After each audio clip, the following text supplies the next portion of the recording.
हैं? तो थोड़ा बहुत पढ़ाई वढ़ाई हो जाए, दिवाली के बाद काफी एंजॉय करके आए हो तुम लोग। और एंजॉयमेंट के बाद डोपामिन इतना हाई होता है कि पढ़ाई जैसा लो डोपामिन वर्क हो नहीं पाता है। अब ये 100% बात सही है कि जो मैंने अभी पिछली लाइन बोली है वो तुम बच्चों में से शायद एक को समझ में आई। वो भी शायद में भी किसी को समझ में आई जो हम बोले।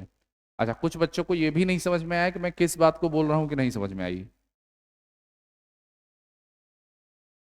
है कि नहीं? तो ये कोई बहुत बड़ी समस्या नहीं है, बातें नहीं समझ में आती हैं। हम्म। तो कॉन्स्टिट्यूशन का बेसिक इंट्रोडक्शन हम लोग कर चुके हैं एक लेक्चर में। आज उसके आगे थोड़ा सा पढ़ेंगे हम लोग। तो जैसे कॉन्स्टिट्यूशन होता क्या है, बेसिकली हम लोग ये जान चुके हैं कि एक ऐसा कानून है जो सबसे ऊपर है। अभी इस पर बात करेंगे कि क्या कॉन्स्टिट्यूशन के लॉ सुप्रीम लॉ सच में होते हैं कि नहीं होते हैं, वो बाद में बात करेंगे। लेकिन एक मोटा मोटी हम लोग ये समझ चुके हैं कि कॉन्स्टिट्यूशन किसी भी कंट्री के लिए होना बहुत जरूरी है, क्योंकि कॉन्स्टिट्यूशन के जो रूल्स एंड रेगुलेशंस होते हैं वो सबको मानने पड़ते हैं। उस कंट्री के सारे सिटीजन्स को मानने ही पड़ते हैं। आप कॉन्स्टिट्यूशन के प्रोविजंस को वायलेट नहीं कर सकते हैं। सिर्फ आम आदमी ही नहीं, चाहे वो कोई गवर्नमेंट ऑफिसर हो, या लेजिस्लेटिव का पार्ट हो, या एग्जीक्यूटिव का पार्ट हो, या जुडिशरी का पार्ट हो, कोई भी कॉन्स्टिट्यूशन से ऊपर नहीं है। सब कॉन्स्टिट्यूशन के अकॉर्डिंग ही चलता है। यहाँ तक कि जो आईपीसी, जिसको इंडियन पीनल कोड कहा जाता था, जो अब चेंज होकर भारतीय न्याय संहिता कही जा रही है ना, उसमें भी जो कानून बने हुए हैं, जैसे तुम लोग सुनते हो ना कि 307 लग गया, 302 लग गया, 301 लग गया, ये छोटे कानून है ना। कैसे कानून है? इन इन इन इन कानूनों को बनाने के लिए भी कॉन्स्टिट्यूशंस के प्रोविजंस को ध्यान में रखा जाता है ना। मतलब कि कॉन्स्टिट्यूशन के जो प्रोविजंस हैं वो देश में जितने भी कानून बन रहे हैं उनके लिए गाइडलाइन का काम करता है। कोई भी कानून ऐसा नहीं बन सकता है जो कॉन्स्टिट्यूशन के प्रोविजंस को वायलेट करता है। मान लो अगर ऐसा कानून कोई बन गया जो कॉन्स्टिट्यूशन के प्रोविजन को वायलेट करता है, तो या तो वो पूरा कानून, वो पूरा लॉ ही जीरो हो जाएगा, इफेक्टिव नहीं रहेगा, या तो उस इंटेंसिटी के साथ अ, उसकी इंटेंसिटी कम हो जाएगी जिस इंटेंसिटी में वो कॉन्स्टिट्यूशन के प्रोविजन को क्या करता है, वायलेट करता है। जैसे भाई एक लॉ, एक कानून बना कोई, मान लेते हैं उसमें 10 प्रोविजन है, और उस 10 प्रोविजन के 2 प्रोविजन ऐसे हैं जो कॉन्स्टिट्यूशन के अकॉर्डिंग नहीं है। वो 2 प्रोविजन अपने आप क्या हो जाएंगे, जीरो हो जाएंगे, उनका इफेक्ट या इन्फोर्स क्या हो जाएगा, खत्म हो जाएगा। तो ये बात ऐसे कही जाती है कि कोई भी कानून उस मात्रा तक शून्य हो जाता है, या उस इंटेंशन या उस क्वांटिटी तक जीरो हो जाता है, या अनइफेक्टिव इनफेक्टिव हो जाता है जिस इंटेंशन या क्वांटिटी तक वो किसी कॉन्स्टिट्यूशनल प्रोविजंस को वायलेट करता है। ठीक। बड़ी बातें हैं, अभी नहीं समझ में आ रही हैं। पहले हम थोड़ा सा ना इंडियन कॉन्स्टिट्यूशन को समझ लेते हैं ना। अभी टाइप्स ऑफ कॉन्स्टिट्यूशन देख लेते हैं क्या होता है, फिर आता है इंडियन कॉन्स्टिट्यूशन।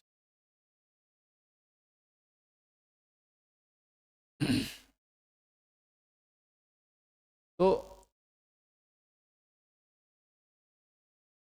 अब कॉन्स्टिट्यूशन के टाइप, ये थोड़ा अजीब बात हो गई ना कि क्या कोई चीज है क्या ये कि जिसके टाइप्स बने हुए हैं अलग अलग? नहीं। जब भी हम किसी भी चीज का क्लासिफिकेशन करते हैं ना, तो सिर्फ उसका एक एम होता है कि हम उसको और बेहतर तरीके से समझ पाए। जैसे सब्जियां और फल, क्लासिफिकेशन ही तो है। तो फल के मामले में जनरली ये है कि हम इसको कच्चा खा सकते हैं, और सब्जियों के मामले में ये भी है कि इसको कच्चा नहीं खा सकते हैं, पका के खाना पड़ता है। यही ना है फर्क, और क्या है? मतलब हो सकता है 100% सही ना हो, लेकिन लगभग यही है। हालांकि सब्जियां भी तो फल ही होती हैं। अरे भाई, नेनुआ क्या है, फल ही तो है पेड़ का। फल ही तो है। लौकी क्या है, फल ही तो है, लेकिन हम क्या बोलते हैं उसको, सब्जी बोलते हैं, वेजिटेबल बोलते हैं। तो एक क्लासिफिकेशन हुआ ना। क्या क्लासिफिकेशन किया? यही क्लासिफिकेशन किया कि चीज़ों को आराम से क्या करें हम लोग, समझ पाए, क्योंकि चीज़ें बहुत कॉम्प्रिहेंसिव होती हैं। इकट्ठा समझने बैठोगे तो जैसे ना, हमारे बॉडी में 2 तरह की नसें होती हैं। एक को वेन्स कहते हैं, एक को आर्टरीज कहते हैं। और जो वेन्स और आर्टरीज को ज्वाइन करती है नसें, उनको कैपिलरीज कहते हैं। समझे बात को? इकट्ठा पढ़ने की कोशिश करोगे ना, कैपिलरी में प्रेशर बढ़ जाएगा, फट जाएंगी, ब्रेन हेमरेज हो जाएगा, यानी दिल का दौरा दिमाग में पड़ जाएगा। ब्रेन हेमरेज इज द दिल का दौरा इन द दिमाग। सीरियस वाली बात नहीं है, फनी बात है, इस पे हंसना था, ये जोक था, लेकिन साइंटिफिक जोक था तो आप लोगों को नहीं समझ में आया, कोई बात नहीं। तो टाइप्स ऑफ कॉन्स्टिट्यूशन हम अलग अलग बेसिस पर टाइप डिवाइड करते हैं, जैसे कि कॉन्स्टिट्यूशन रिटन है कि नहीं है, इस बेसिस पर भी हो सकता है। कॉन्स्टिट्यूशन रिजिड है कि इलास्टिक है, इस बेसिस पर हो सकता है। इलास्टिसिटी कॉन्स्टिट्यूशन में, ये क्या बात हुई? Written constitution, non written constitution, ये क्या बात हुई, है ना? यूनिलेटरल कॉन्स्टिट्यूशन, ये फेडरल कॉन्स्टिट्यूशन, अलग अलग तरीके से हम डिवाइड कर सकते हैं। ढेर सारे बेसिस हैं, याद करिए जैसे 10th में जब आप लोग रिसोर्स पढ़ रहे थे, तो उस पर on the basis of origin था, on the basis of accessibility था, on the basis of ownership था, है ना, on the basis of status of development था। अलग एक ही चीज को अलग अलग तरीके से क्या किया गया था, क्लासिफाई किया गया था कि नहीं किया गया? जैसे आप 10th में मैथ पढ़े तो नंबर्स, नंबर्स तो नंबर्स हैं, इंटीजर्स हो गए, इंटीजर रियल नेचुरल नंबर हो गए, नेचुरल नंबर के बाद फिर आपने पढ़ा कि होल नंबर हो गए, होल नंबर के बाद फिर आपने पढ़ा कि भाई पॉजिटिव इंटीजर हो गए, नेगेटिव इंटीजर हो गया, जीरो इंटीजर हो गया, रेशनल नंबर हो गया, इरेशनल हो गया। अगर ये सब बताने से पहले आपको ये बता दिया गया होता कि ये सब रियल नंबर होते हैं, तो आपको नहीं समझ में आता। इस वजह से क्या किया हमने, क्लासिफाई कर दिया। फिर 10th के बाद आगे जाते तो आप पढ़ते इमेजिनरी नंबर भी, लेकिन आप 10th के बाद मैथ्स पढ़े नहीं तो इमेजिनरी नंबर आप पढ़े नहीं। तो चीजों का क्लासिफिकेशन क्यों किया जाता है? ताकि वो आसानी से समझ में आए। तो कॉन्स्टिट्यूशन का भी क्लासिफिकेशन कर देते हैं। तो हम सबसे पहले on the basis of written और नॉट नॉन रिटन पर समझते हैं कि कोई कॉन्स्टिट्यूशन, संविधान दो तरह का हो सकता है, या तो वो लिखित हो सकता है या तो वो अलिखित हो सकता है। यानी या तो रिटन डॉक्यूमेंट के फॉर्म में हो सकता है या नॉन रिटन डॉक्यूमेंट फॉर्म में हो सकता है ना। ये type on the basis of written अगर देखें, on the basis of written अगर देखें तो इसके दो टाइप हो सकते हैं, या तो रिटन हो सकता है या तो नॉन रिटन हो सकता है। ये देखते रहिएगा, मैं पूरा नहीं लिखूंगा, पूरा लिखूंगा तो गड़बड़ हो जाता है मेरे से, फिर लोग बोलने लगते हैं कि सर स्पेलिंग गलत लिख दिए। लिख दिए तो लिख दिए, आप सही कर लीजिए, है ना। रिटन और नॉन रिटन, समझे? तो दो बेसिस पर हो सकते हैं, या तो कॉन्स्टिट्यूशन क्या हो सकता है, on the basis of written. अगर देखा जाए कि लिखित है क्या अलिखित है, तो हम क्या कहेंगे कि या तो कॉन्स्टिट्यूशन रिटन हो सकते हैं या नॉन रिटन हो सकते हैं।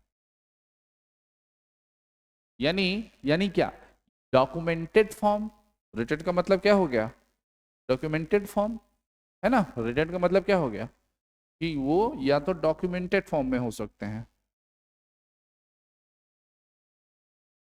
नॉन रिटन का मतलब क्या हो गया, नॉन डॉक्यूमेंटेड फॉर्म।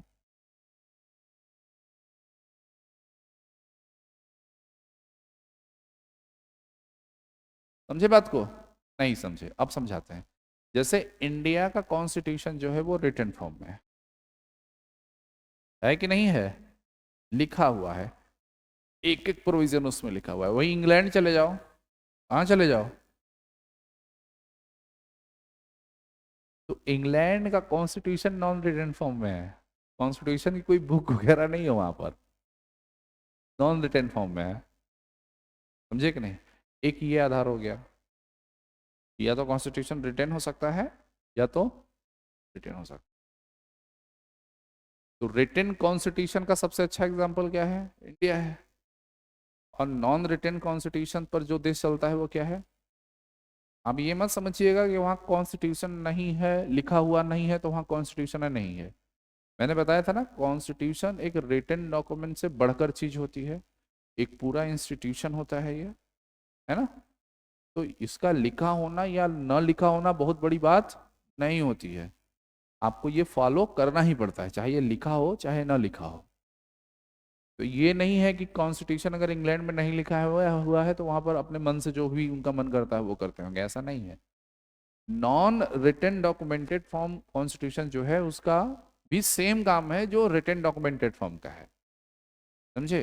वो समझाऊंगा कि क्या फायदे क्या नुकसान है रिटन डॉक्यूमेंट्स के और नॉन रिटन डॉक्यूमेंट्स को, बाद में समझाएंगे, अभी सिर्फ क्लासिफिकेशन देखेंगे। एक तो ये बेसिस हो सकता है। तो रिटन डॉक्यूमेंट्स, रिटन कॉन्स्टिट्यूशन का सबसे अच्छा एग्जांपल क्या होता है, क्या है, इंडिया है। और नॉन रिटन का इंग्लैंड। ठीक बात। यानी हमारे यहाँ का जो कॉन्स्टिट्यूशन है वो लिखा गया है बकायदा, उनके यहाँ कॉन्स्टिट्यूशन लिखा, ठीक है। लिखा नहीं गया है का मतलब ये नहीं कि बना नहीं है कॉन्स्टिट्यूशन उनके पास भी, लेकिन वो कोई किताब नहीं है, कोई बुक नहीं है, ठीक ना। फिर वो क्या है, कैसे चलता है, कैसे उसकी फंक्शनिंग होती है, वो अभी आपका सब्जेक्ट नहीं। कभी समय मिलेगा तो इस पर बात की जाए। एक बेसिस ये हो सकता है कि कॉन्स्टिट्यूशन सॉफ्ट है यानी इलास्टिक है कि रिजिड है। अब कोई कॉन्स्टिट्यूशन इलास्टिक होगा, एक बेसिस ये हो सकता है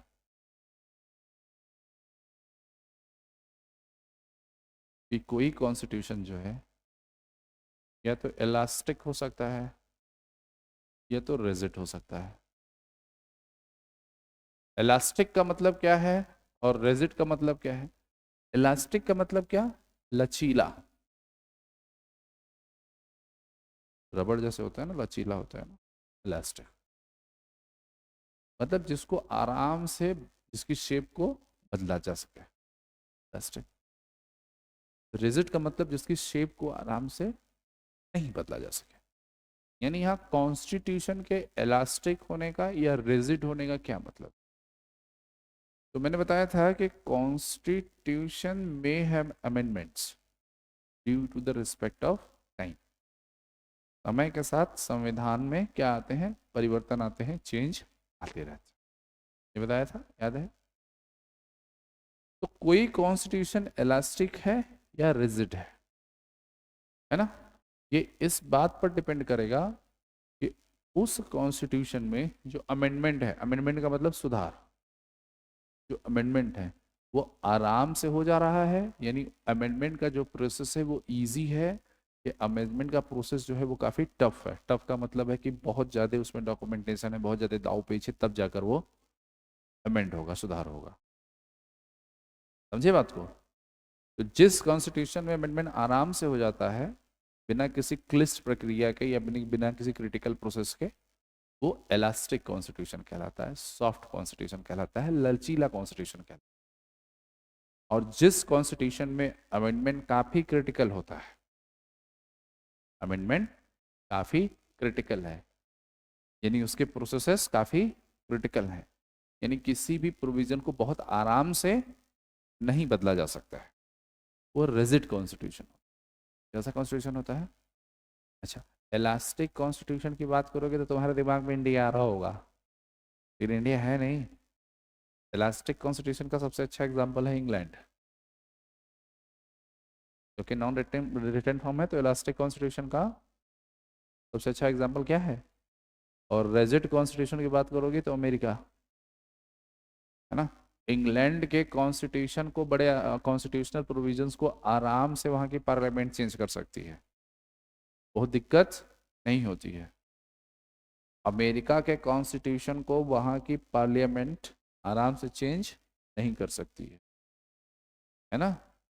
तो अमेरिका का कॉन्स्टिट्यूशन कैसा है, रिजिड है, और इंग्लैंड का कैसा है, इलास्टिक है। तो फिर बात आई कि इंडिया तो फिर इंडिया कैसा है, तो इंडिया वाले बहुत चालाक होते हैं ऐसा, मतलब इतनी बुद्धि भगवान ने भारतीयों को दे रखी है, गोबर बेच के पैसा कमा रहे हैं सब, विदेश में नहीं, भारतीय भारतीयों को ही गोबर बेच रहा है। अमेजन पे कभी जाके सर्च करो, काऊ डंग केक, गोईठा आएगा, गोईठा, गोईठा जानते हो कि नहीं तुम लोग। अरे वो 150 रुपए का 3-4 पीस बिक रहा है भाई। हाँ, 3 1 रुपए का मिलता है इधर, और 150 रुपए का उधर बेचते हैं, 5 5 6 6, इतना बड़ा उपले बोलते हैं। वैसे गोईठा तो मैं काफी ज्यादा मतलब लोकल लैंग्वेज यूज कर लिया। तो इंडिया से हो भाई, कुछ भी बेच देते हैं इधर। कोई ताजमहल बेच देता है, पता है ना, एक केस हुआ था, वो ताजमहल बेच दिए थे, नटवर लाल नाम था उनका। एक विदेशी को उसने ताजमहल बेच दिया। तो इंडिया में कुछ भी मतलब हो सकता है, समझ रहे हो बात को। तो भाई इंडिया वाले हुए हैं बड़े होशियार। अभी सोचे जब बन रहा था कि बहुत डाइवर्स हैं हम लोग, डाइवर्सिटी तो बहुत ज्यादा है हमारे यहाँ, है ना। इतनी डाइवर्सिटी है कि मान लो 8 10 किलोमीटर दूर ही दो परिवारों की अगर शादियां हो रही हैं, तो जब रस्में होने लगेंगी तो रस्मों से पहले झगड़े होते हैं कि ये हमारे यहाँ होता है, ये हमारे यहाँ नहीं होता है, ये आपके यहाँ से जाता है उनके लिए, ये हमारे यहाँ से नहीं जाता है। और ये झगड़े बेसिकली कुछ खास मैटर के हैं नहीं, जहाँ लेन देन की बात आती है वहीं रस्में होती हैं कि नहीं होती हैं, इस पर डिस्कशन शुरू हो जाता है। ठीक होता है ना। जहाँ कुछ लेना देना हुआ तो हमारे यहाँ रस्म नहीं है, और जहाँ कुछ लेना हुआ तो हमारे यहाँ की रस्म है, जहाँ कुछ देना हुआ हमारे यहाँ ऐसी रस्म ही नहीं है। तो थोड़े थोड़े दूरी पर क्या है, रस्में बदल जा रही हैं, कल्चर बदल जा रहा है, डायलॉग्स बदल जा रहे हैं। अपने इंडिया में देख लो 28 स्टेट हैं, लगभग हर स्टेट की बोली भाषा अलग है। हम हिंदी 10 राज्य बोलते हैं, लेकिन क्या 10 राज्यों की हिंदी सेम है? अलग अलग तरीके से बोली जाती है। बनारस में चले जाओ अलग, इलाहाबाद में चले जाओ अलग, लखनऊ में चले जाओ तहजीबी हिंदी, उधर पूरब में चले जाओ वो लठमार, है ना। उसके बाद पूर्वी है तुम्हारी, पश्चिमी हिंदी है, राजस्थानी हिंदी है, बहुत सारी हिंदी है, पहाड़ी हिंदी है, मैथिली है। साउथ में चले जाओ तो तमिल बोली जा रही है, तेलुगु बोली जा रही है, कन्नड़ा बोली जा रही है, उड़िया बोली जा रही है, मलयालम बोली जा रही है। समझ रहे हो बात को। एक आध गांव साउथ में ऐसा है जहाँ केवल संस्कृत बोली जा रही है। तुम किस बेसिस पर देखोगे हमको? तुम लैंग्वेज के बेसिस पर देख लो, कास्ट के बेसिस पर देख लो, कल्चर के बेसिस पर देख लो, रिलीजन के बेसिस पर देख लो। हमसे ज़्यादा डाइवर्सिटी दुनिया में कहीं नहीं है। और इसका ये रीज़न नहीं है कि हमारी सभ्यता बहुत रिच है, इसका ये रीज़न है कि दुनिया में सबसे ज़्यादा इंडियन ही है, क्योंकि पॉपुलेशन सबसे ज़्यादा है हमारी। कल्चर भी है हमारा, बहुत ज़्यादा रिच कल्चर है हमारा, ट्रेडिशन हमारे बहुत रिच है। पढ़ते पढ़ते उम्र कम पड़ जाएगी, ट्रेडिशन खत्म। अब ऐसे देश में अगर ऐसा कॉन्स्टिट्यूशन बना दिया जाए जो काफ़ी ज़्यादा रिजिड हो, तो समस्या होगी कि नहीं होगी? या ऐसे देश में एक ऐसा कॉन्स्टिट्यूशन बना दिया जाए जो काफ़ी इलास्टिक हो, तो भी समस्या होगी। दोनों तरह से दिक्कत होगी ऐसे देश में। अब इंग्लैंड में तो बहुत ज़्यादा कल्चरल डाइवर्सिटी है नहीं, यूरोपियंस कंट्री में बहुत ज़्यादा कल्चरल डाइवर्सिटी नहीं हो, भले हल्ला करते हैं we are so diverse, we are so diverse, घंटा डाइवर्स, कोई डाइवर्सिटी वाइवर्सिटी नहीं है उधर। एक ठो मौसम रहता है साल भर ठंडी का, समझे कि नहीं। क्या डाइवर्सिटी है उनके? क्या कोई डाइवर्सिटी नहीं। अपने यहाँ देखो, हर 3 महीने में सर्दी जुकाम से जूझते मिल जाएंगे हम लोग। मौसम चेंज, क्लाइमेट चेंज। तो उनके के यहाँ ठीक है, या तो इलास्टिक कॉन्स्टिट्यूशन ला दो या तो रिजिड कॉन्स्टिट्यूशन ला दो। अपने यहाँ ला सकते हो क्या? अपने यहाँ इलास्टिक ला दोगे तो रोज रोज अमेंडमेंट ही होता रहेगा, है ना। वकील साहब लोग भी कंफ्यूज हो जाएंगे, और हम लोगों जैसे पॉलिटिकल साइंस के जो पढ़ने वाले हैं वो और कंफ्यूज रहेंगे। आज हम ये पढ़ा के आए, कल चेंज हो गया अलग समस्या। और बहुत ज्यादा रेजिड हो जाएगा तब पर भी दिक्कत है, समय के साथ तालमेल नहीं बैठ पाएगा। तो बीच का रास्ता निकाल लिए नेहरू जी। इंडियन कॉन्स्टिट्यूशन ना ही बहुत ज्यादा इलास्टिक है और ना ही बहुत ज्यादा रिजिड है। कुछ मामलों में ये बहुत ज्यादा रिजिड है, जैसे बेसिक स्ट्रक्चर, जो कॉन्स्टिट्यूशन का जो बेसिक स्ट्रक्चर है, उस मामले में हमारा कॉन्स्टिट्यूशन रिजिड हो जाता है, उसको बहुत आराम से तुम नहीं चेंज कर सकते। और कुछ मामलों में ये इतना ज़्यादा इलास्टिक है कि पूछो मत। मिक्सचर है, इलास्टिसिटी, इलास्टिक और रिजिड का क्या है, मिक्सचर है। जैसे दुनिया में दो तरह की इकोनॉमी थी पहले, इकोनॉमी सिस्टम, या तो कैपिटलिज्म था या तो सोशलिज्म था। भारत ने कहा भाई कैपिटलिज्म ले आएंगे तो समस्या है, सोशलिज्म लाएंगे तो समस्या है, दोनों मिला दिया, खिचड़ी बना दिया, मिक्स्ड इकोनॉमी ले आए। मतलब कुछ कुछ कैपिटलिज्म पर भी चल रहा है और कुछ सोशलिज्म पर भी चल रहा है। इंडिया है ही ऐसा, करोगे क्या तुम, है ना। तो कॉन्स्टिट्यूशन, इंडियन कॉन्स्टिट्यूशन कैसा है, mixed, on the basis of elasticity या रजिस्ट्रिटी के मामले में बोले तो मिक्स्ड। कुछ प्रोविजंस कॉन्स्टिट्यूशन कैसे हैं जिसको बड़ा आराम से चेंज किया जा सकता है, और कुछ ऐसे हैं जिसको किया जा सकता है। तो ना ही पूरी तरह से रिजिड है और ना ही पूरी तरह से इलास्टिक। ठीक बात। एक तो क्लासिफिकेशन ये हो गया, ये समझ में आई बात को। ऐसे बहुत मामलों में क्लासिफिकेशन करें, जो कुछ इंपॉर्टेंट है बस वही बता रहे हैं। अच्छा, एक ये क्या हो गया इसको, एक क्लासिफिकेशन साइज पर भी तो हो सकता है, कॉन्स्टिट्यूशन बड़ा है कि कॉन्स्टिट्यूशन छोटा है, साइज पर भी तो हो सकता है कि नहीं। अगर साइज की बात करोगे ना, तो जो इंडियन कॉन्स्टिट्यूशन है, अब यहां से कुछ इंफॉर्मेटिव इंफॉर्मेशन आपको देंगे। जो इंडियन कॉन्स्टिट्यूशन है ये दुनिया का सबसे बड़ा संविधान, समझ रहे बात को। Indian constitution is world biggest constitution, दुनिया का सबसे बड़ा संविधान।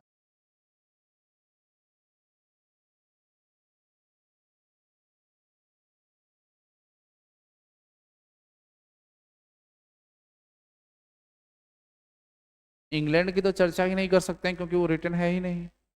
तो हम बड़ा छोटा उन्हीं में कंपेयर कर सकते हैं जहां का कॉन्स्टिट्यूशन रिटन है या जहां का constitution non written documented form में है। इंडिया और अमेरिका का कंपेरिजन किया जा सकता है, यूएसए का, समझ रहे बात को। ऐसे इसी वजह से इसको बोला जाता है हेवन ऑफ एडवोकेट्स, वकीलों का स्वर्ग कहा जाता है इसको। इंडियन कॉन्स्टिट्यूशन को क्या कहा जाता है, लिख लीजिए, that is the famous statement for the Indian constitution. Indian constitution is the haven of advocates.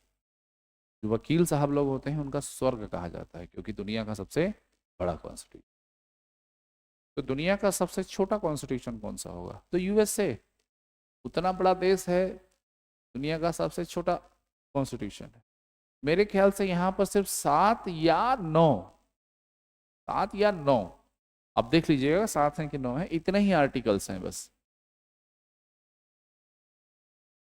Indian constitution में पता है कितने आर्टिकल हैं, 395 आर्टिकल्स हैं। अगर इन आर्टिकल्स को अगर हम लोग डिवाइड कर दें ना, तो टोटल प्रोविजन 500 के पार पहुंच जाते हैं। 22 पार्ट्स हैं, इनको 22 भागों में बांटा गया है, और 12 शेड्यूल है, समझे। इस वजह से इंडियन कॉन्स्टिट्यूशन दुनिया का सबसे बड़ा कॉन्स्टिट्यूशन है। एक रीजन और है इसको, इसका सबसे बड़ा कॉन्स्टिट्यूशन होने का। एक रीजन ये है कि हमारे पास फेडरल सिस्टम लागू है। इंडिया में कौन सा सिस्टम लागू है, फेडरल सिस्टम। तो यूनियन गवर्नमेंट के लिए भी प्रोविजन कॉन्स्टिट्यूशन में किया गया है, और स्टेट गवर्नमेंट के लिए भी प्रोविजन कॉन्स्टिट्यूशन में किया गया है। एक तीसरा लेवल जो है लोकल गवर्नमेंट, लोकल गवर्नमेंट के लिए भी प्रोविजन कॉन्स्टिट्यूशन में किया गया है। जब इतने प्रोविजन तुम एक ही किताब में भर दोगे तो किताब तो बड़ी मोटी हो ही जाएगी, तो इंडियन कॉन्स्टिट्यूशन बड़ा हो जाएगा कि नहीं हो जाएगा। प्लस बहुत मामलों में बहुत ज्यादा कॉम्प्रहेंसिव भी है, और सिर्फ सारे के सारे लेवल्स के लिए रूल्स एंड रेगुलेशन कॉन्स्टिट्यूशन में आ गए हैं, इस वजह से बड़ा नहीं हो गया कॉन्स्टिट्यूशन, क्योंकि हमारी डाइवर्सिटी बहुत कॉम्प्रहेंसिव है। इस कॉम्प्रहेंसिव डाइवर्सिटी को सेटिस्फाई करने के लिए जो लीगल लॉ होंगे, जो कॉन्स्टिट्यूशनल प्रोविजंस होंगे, वो भी तो कॉम्प्रहेंसिव होने चाहिए कि नहीं होने चाहिए। तो Indian constitution on the basis of size world biggest constitution, समझे बात को। और सबसे छोटा कॉन्स्टिट्यूशन क्या है, यूएसए का है। थोड़ा सा ये हमको याद नहीं आ रहा है कि वहां पर 7 आर्टिकल हैं कि 9 आर्टिकल हैं, मतलब या तो 7 है या तो 9 है, ऑब्लिक करके आर्टिकल लिखे, हमको मतलब ठीक से ध्यान नहीं आ रहा, मेरे ख्याल से 7 ही हैं, लेकिन शायद मैंने कहीं पढ़ा था कि अब 9 हो गए हैं क्या। मतलब लेटेस्ट का मैं अपडेट नहीं हूँ, तो आप इसको अपडेट कर लीजिएगा, ठीक ना। चलिए इसके आगे कर लेते हैं। हाँ जी, हाँ 6 पीरियड में देख लेंगे।